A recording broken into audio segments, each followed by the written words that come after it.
के सभी मेरे साथियों को राजरत्न अम्बेडकर की ओर से जय भीम नमो बुद्धाय। द अनटोल्ड अम्बेडकर के 11वें भाग में आप सभी लोगों का स्वागत है। डॉक्टर बाबा साहब अम्बेडकर जी की पीएचडी पूरी हो गई। बाबा साहब अम्बेडकर जी को पीएचडी प्रदान कर दी गई और बाबा साहब अम्बेडकर भारत में आने के लिए निकले। बाबा साहब अम्बेडकर जी के कार्यकर्ताओं को पता चला कि बाबा साहब अम्बेडकर जी को पीएचडी प्रदान कर दी गई है और बाबा साहब किस बोर्ड से आने वाले हैं, कौन से तारीख को मुंबई में पहुंचने वाले हैं, यह सारी जानकारी मुंबई के कार्यकर्ताओं को मिली। मुंबई के कार्यकर्ताओं ने सोचा कि जैसे ही डॉक्टर बाबा साहब अम्बेडकर मुंबई में दाखिल होंगे, भारत में दाखिल होंगे, वैसे ही हम बाबा साहब अम्बेडकर जी का एक सत्कार समारोह करेंगे। मुंबई के कार्यकर्ताओं ने बाबा साहब अम्बेडकर जी का सत्कार समारोह आयोजित करने का पूरा निर्णय ले लिया। यह बात घर पर मुंबई में बाबा साहब अम्बेडकर जी के पत्नी माता रमाई को पता चली। माता रमाई को पता चला कि मेरे पति आने वाले हैं, बाबा साहब आने वाले हैं और उनका सत्कार होने वाला है। माता रमाई ने इच्छा व्यक्त की कि मुझे मेरे पति का सत्कार अपनी आंखों से देखना है, बाबा साहब का सत्कार मुझे अपनी आंखों से देखना है। यह एक छोटी सी इच्छा माता रमाई ने व्यक्त की, लेकिन माता रमाई की एक बहुत बड़ी समस्या थी। माता रमाई की समस्या थी कि एक भी अच्छी साड़ी उनके पास बाबा साहब का वो सत्कार देखने, वो सत्कार समारोह में हाजिर होने के लिए एक भी अच्छी साड़ी उनके पास नहीं थी।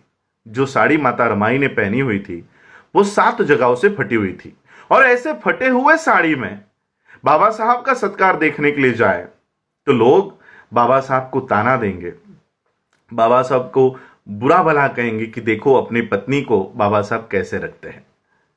माता रमाई सोच रहे थे कि किस तरह से बाबा साहब का सत्कार देखा जाए। तब माता रमाई को याद आया कि कोल्हापुर के छत्रपति शाहू महाराज जी ने बाबा साहब का एक सत्कार करते समय एक पगड़ी, जिसे महाराष्ट्र में फेटा कहते हैं, वो पगड़ी, वो फेटा उनको पहनाया था और वो पगड़ी माता रमाई ने संभाल कर एक ट्रंक में रखी हुई है। माता रमाई ने वो ट्रंक खोला, वो पगड़ी निकाली और जहां जहां पर वो साड़ी फटी है वहां वहां पर लपेटकर माता रमाई डॉक्टर बाबा साहब अम्बेडकर जी का सत्कार देखने के लिए गई। अब बाबा साहब का सत्कार चल रहा है, पति का सत्कार चल रहा है, तो पत्नी ने मंच पर आकर बैठकर देखना चाहिए, लेकिन माता रमाई मंच पर नहीं आई। कम से कम पहले पंक्ति में बैठकर डॉक्टर बाबा साहब अम्बेडकर जी का सत्कार माता रमाई ने देखना चाहिए, लेकिन माता रमाई पहले पंक्ति में भी आकर बैठकर वो सत्कार नहीं देख रही थी। जहां पर डॉक्टर बाबा साहब अम्बेडकर जी का सत्कार संपन्न हो रहा था वहां पर एक पेड़ के पीछे छुप छुप कर बाबा साहब का सत्कार माता रमाई देख रही थी। अब बाबा साहब का ध्यान पूरे समाज पर था। उतनी भीड़ में बाबा साहब ने देखा कि पेड़ के पीछे चुप चुप कर माता रमाई मेरा सत्कार देख रही है, और वो चुपकर ही क्यों देख रही है, इसकी वजह भी डॉक्टर बाबा साहब अम्बेडकर जी को पता चली कि माता रमाई चुप चुप कर मेरा सत्कार क्यों देख रही है। बाबा साहब का सत्कार संपन्न हुआ, बाबा साहब मंच से नीचे उतरे और जिस पेड़ के पीछे माता रमाई चुप चुप कर बाबा साहब का सत्कार देख रही थी उस पेड़ की दिशा में चलते हुए बाबा साहब गए। माता रमाई का हाथ अपने हाथ में लिया और माता रमाई से कहा, रामू रामू, मुझे अगर तेरे अकेले का संसार करना होता तो मैं सोने जैसा करता, लेकिन मुझे मेरे इस समाज का संसार खड़ा करना है, इसलिए मैं तुझे न्याय नहीं दे पाया।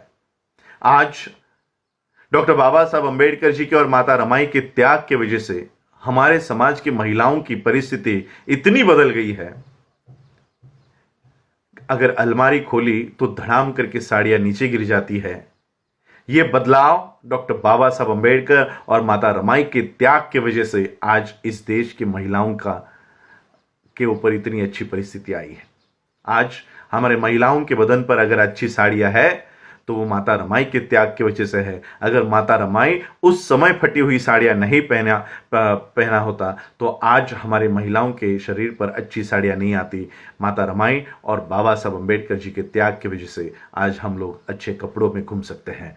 ये डॉक्टर बाबा साहब अम्बेडकर जी की एक अनकही बात आज आप लोगों के सामने रख रहा हूं। जय भीम, जय भारत, जय बुद्ध।